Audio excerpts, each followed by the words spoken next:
Et dans ce contexte de tensions internationales, une centaine de revues médicales alertent sur le risque grandissant de conflits nucléaires dans le monde. Dans un édito commun coécrit par les rédacteurs en chef de 11 revues de premier plan, dont le BMJ et le Lancet, les signataires appellent les États dotés d'armes nucléaires à éliminer leurs arsenaux urgemment.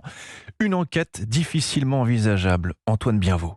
Éliminer les armes nucléaires avant qu'elles ne nous éliminent. Tel est le message adressé par cette centaine de revues scientifiques jeudi.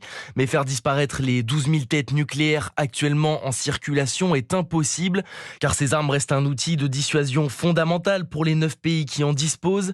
Les interdire serait même contre-productif pour Héloïse Fayet, chercheuse à l'IFRI et spécialiste de la dissuasion nucléaire. Il faut se rappeler que c'est en partie grâce aux armes nucléaires qu'on n'a pas eu de conflit conventionnel de très large ampleur depuis la fin de la Seconde Guerre mondiale. Et donc, on peut même se dire, si les armes nucléaires n'existent plus, on est possiblement exposé à un risque beaucoup plus élevé de conflits conventionnels qui ferait peut-être énormément de morts. Et donc là, qu'en penseraient les médecins ? La spécialiste affirme également que la menace nucléaire actuelle n'est pas supérieure à celle connue pendant la guerre froide, comme l'avançaient les scientifiques. L'appel de ces revues n'a pas été publié cette semaine par hasard. Ce dimanche marque le 78e anniversaire du premier bombardement atomique de l'histoire.